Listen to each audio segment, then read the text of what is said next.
Hey, Merry Christmas. We're taking a break from our study of the Gospel of Mark to do our annual Christmas test. This is a test that you can stop the video right now. Go to our website site at www.lachristian.org.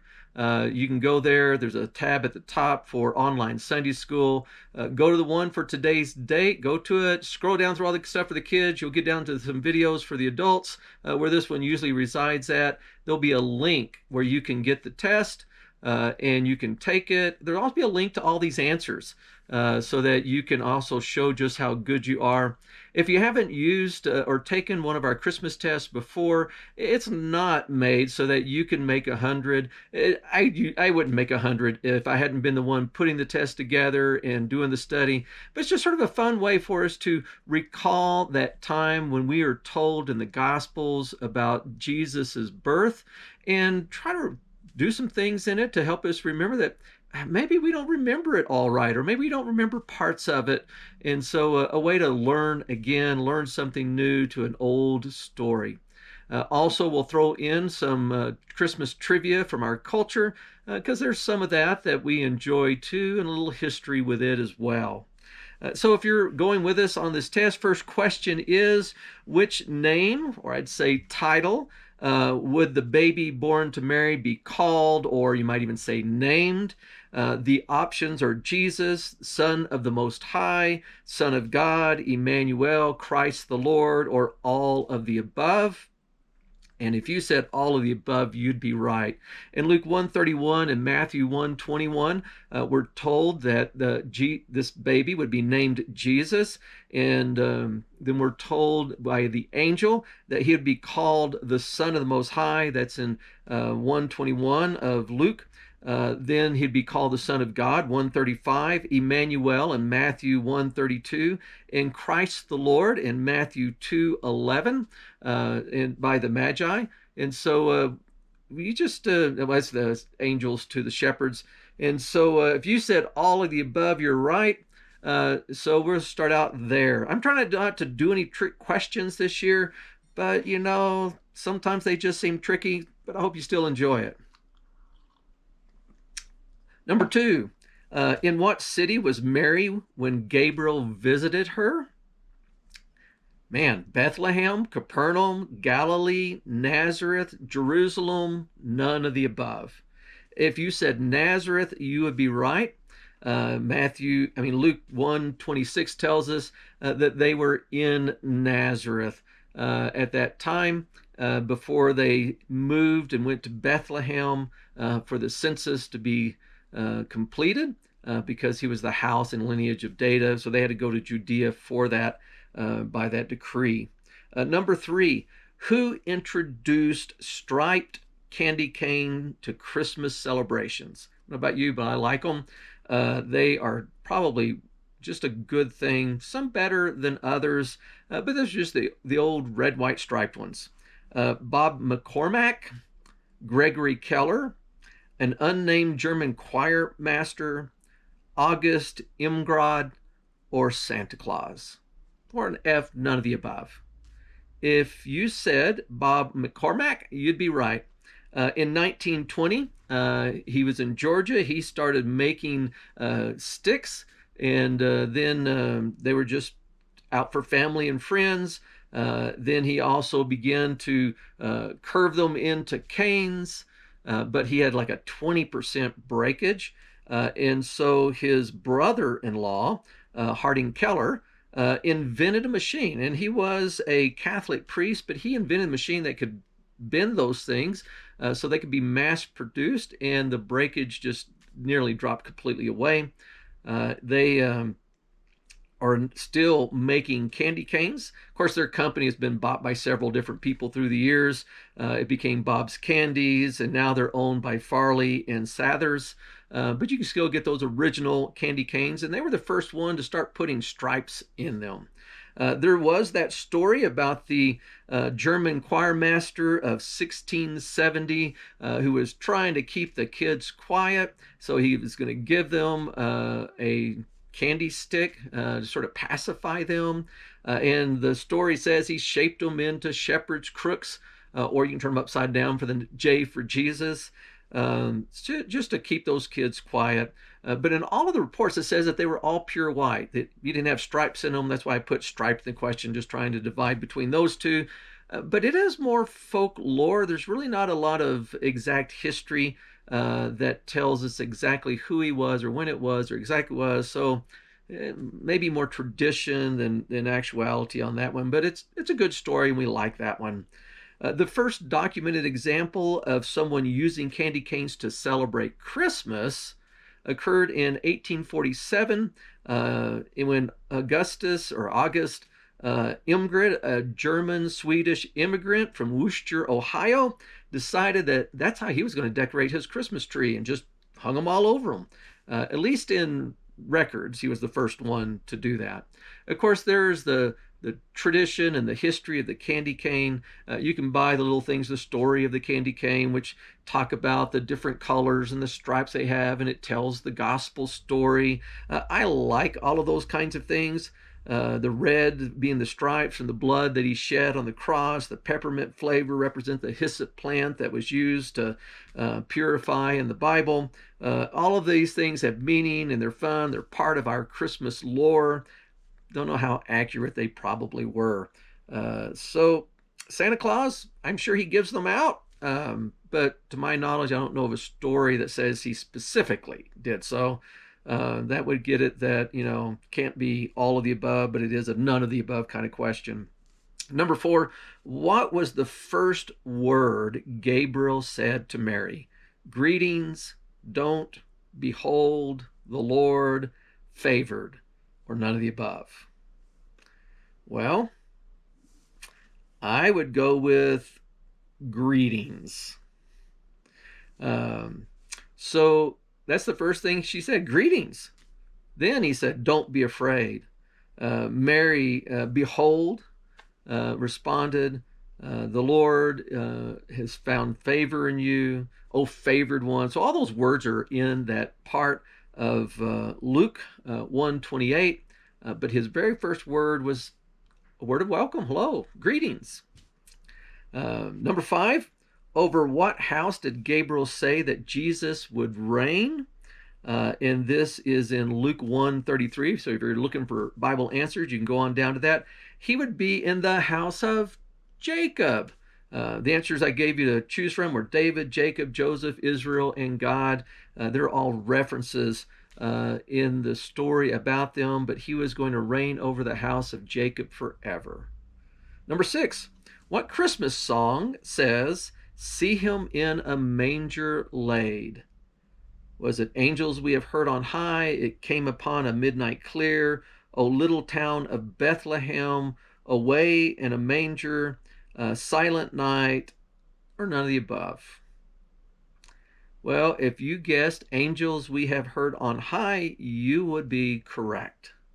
Number 7, what was the first word that Mary said in response to the good news that Gabriel proclaimed to her?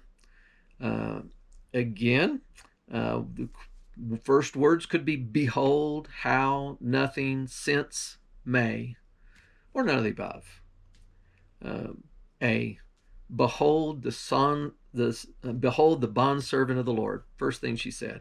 She also said, how can this be? Which is coming next. Nothing is impossible with God, since I am a virgin. And so those are all ones that I threw out there because things that Mary did say. But the first word was behold.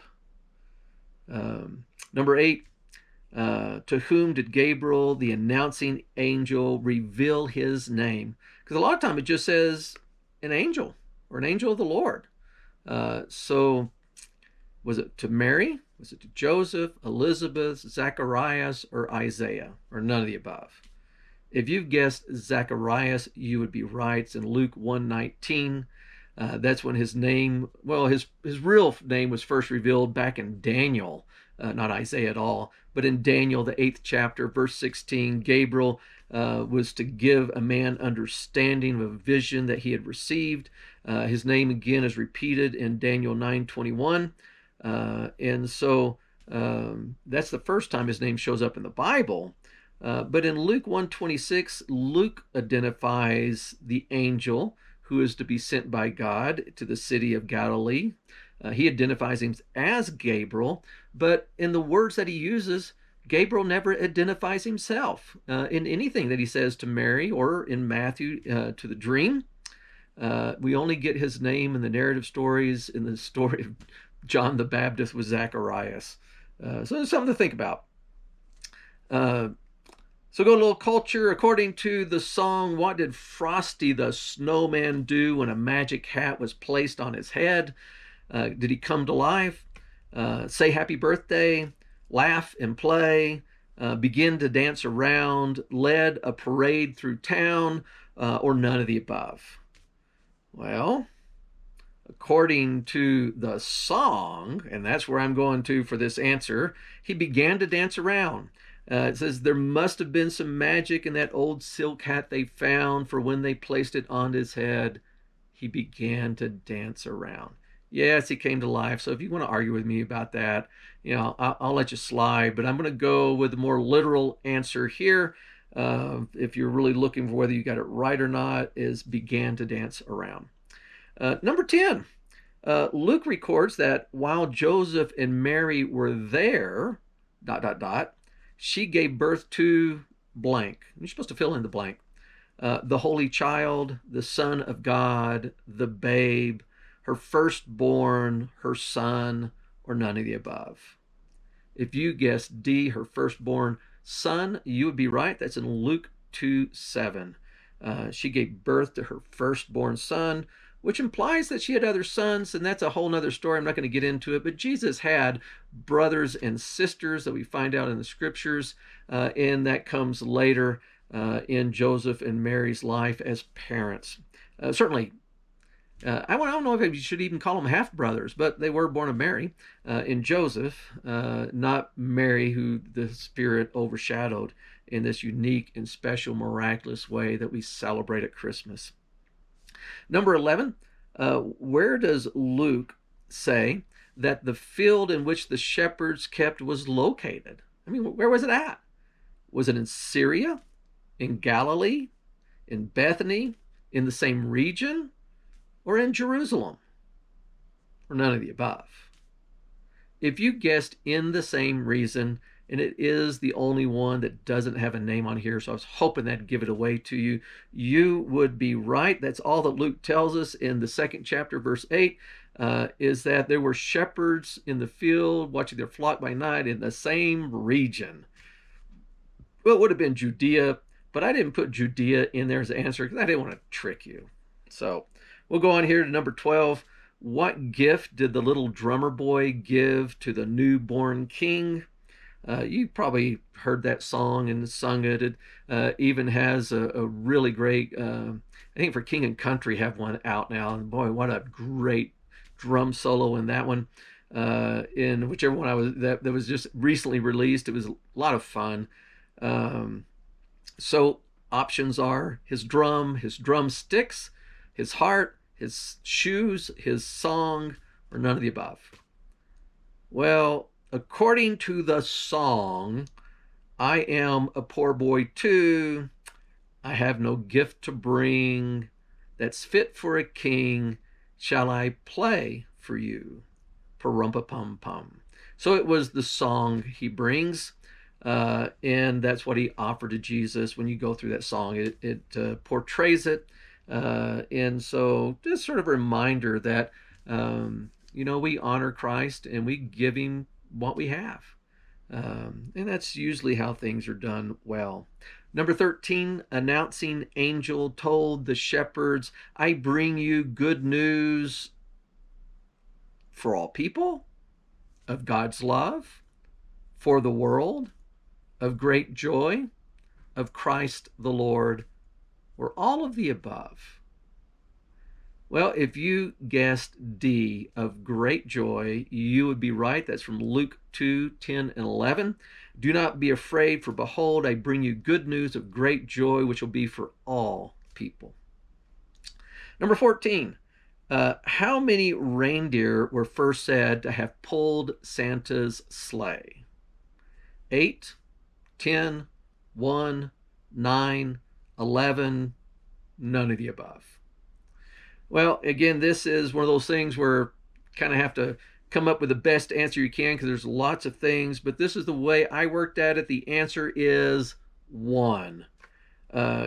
Connecting reindeer to pulling Santa's sleigh is really more of a more recent kind of thing than you might imagine. The first reference to a reindeer pulled sleigh, or in America we might call it a caribou, was in an 1821 children's poem called Old Santa Claus with Much Delight. And it said, "Oh, Santa Claus, with much delight, his reindeer drives the frosty night over chimney tops and tracks of snow to bring his yearly gifts to you." And so it was in the singular, one reindeer. And you can even find a lot of artists who drew it that day. It was a one-horse open sleigh. One reindeer. That was often how they were done back in those days. A whole team of them start getting added on it because the sleigh gets bigger and more presents get added onto it. In fact, it wasn't until 1823, a couple of years later, that Clement Moore's A Visit from St. Nicholas is written and distributed, and the number is expanded to 8 reindeers, but they're tiny reindeers. It's in there that we do get their names. If you're kind of interested in that, sometimes I say, hey, can you name the reindeer? Now, Dasher, Dancer, Prancer, Vixen, Comet, Cupid, Dunder, and Blitzen. And there's some, variations in those as well. In 1902, Frank Brahms, in The Life and Adventures of Santa Claus, he pushed the number to 10. But he gave them entirely different names. Now, these are names for reindeer that you may not even know. But he put them in teams, so he put them in 2s. There were Flossie and Glossy, Racer and Pacer, Fearless and Peerless, Ready and Steady, Feckless and Speckless. I bet you didn't know those were reindeer names, but they are. And then in the advertisement campaign for Montgomery Ward's, Robert May introduced Rudolph in 1939 in books that were given to the children of the parents who came in their stores to buy Christmas presents. So, that's how we get those odd numbers, about 9 of them or 11 of them, but of course added later in that.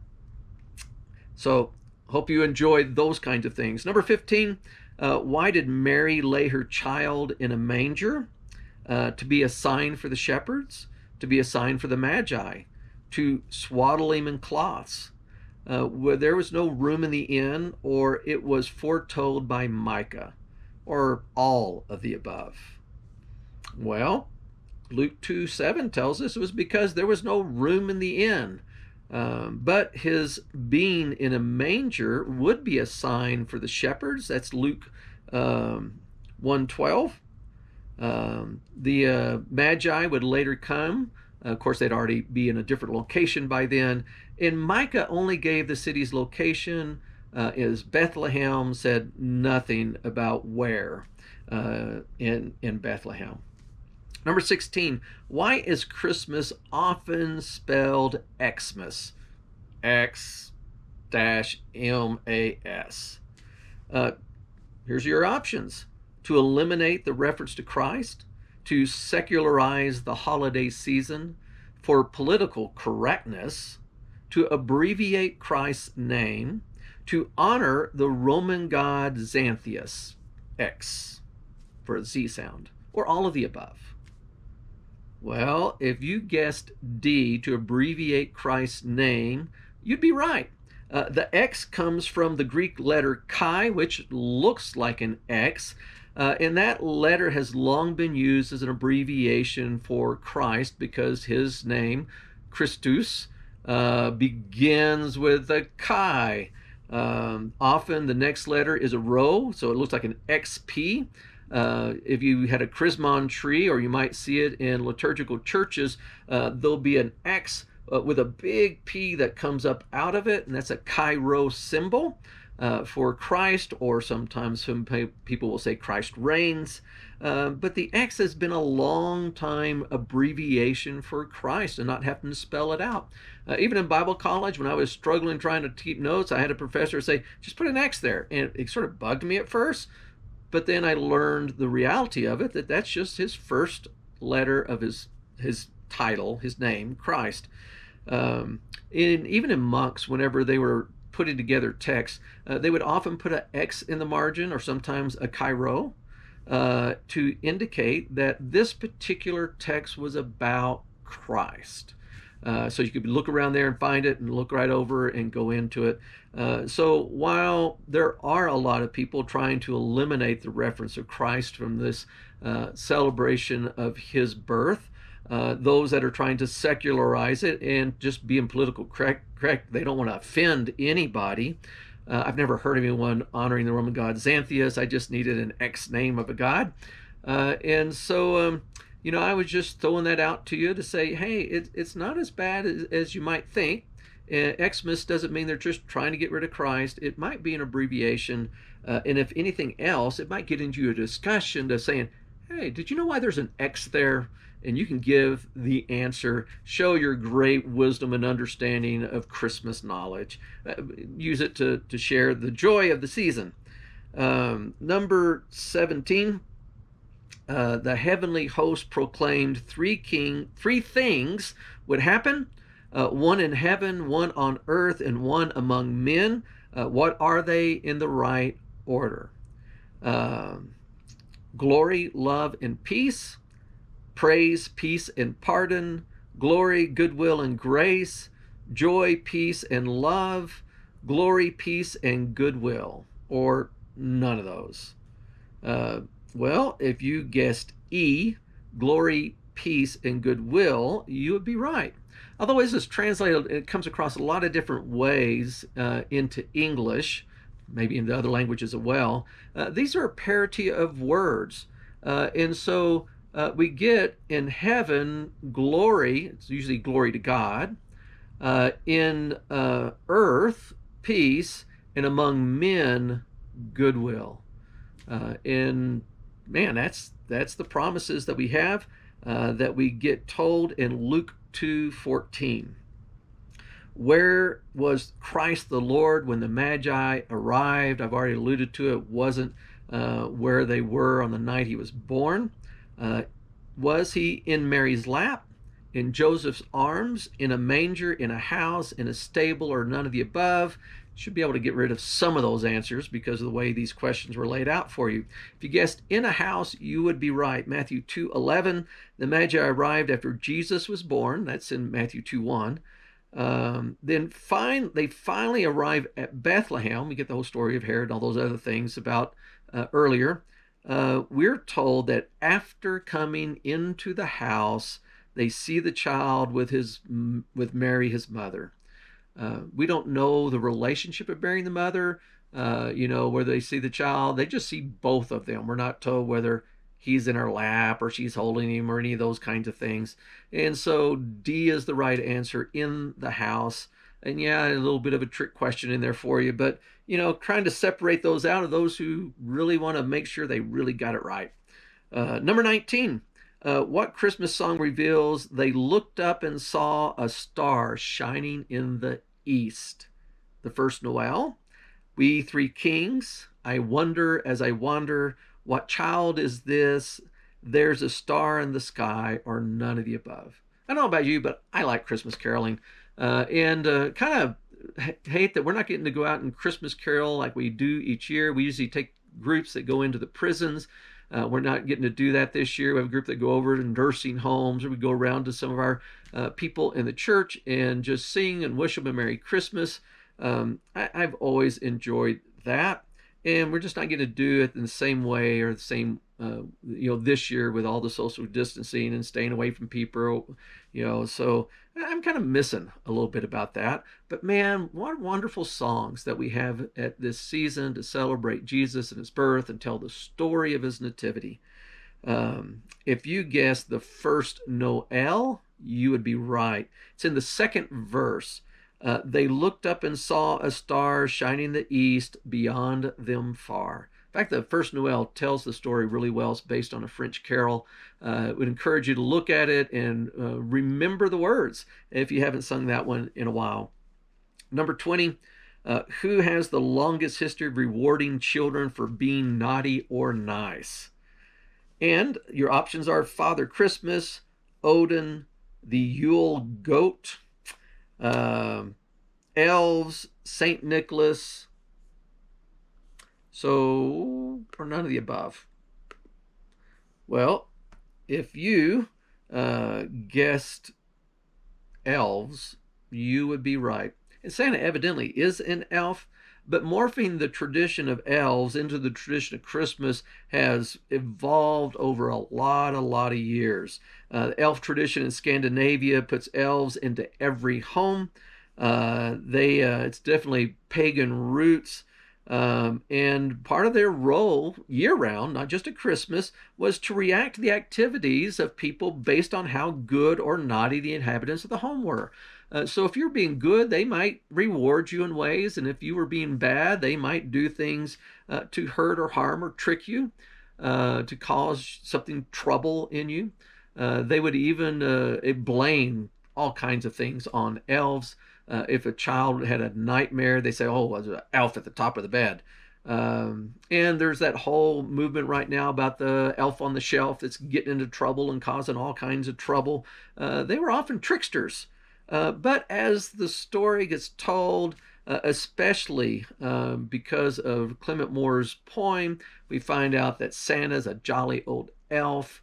He's the one with the list of naughty and nice, and all the other elves are building toys to reward those good little girls and boys. Be talking about it in the sermon on Sunday, but you know, love language is giving and receiving gifts, one of the five of that great book and study on the five love languages. And so you might not like the commercialization of Christmas, but we like giving and receiving gifts. And so we're part of the problem in that aspect of it. And so we need to celebrate it and try to do our best to let people know that we love them. And it's great to let them express ways in which we know they love us. And most importantly, that God loves us, which is the whole reason he sent his one and only Son, that whoever believes in him might not perish but have everlasting life.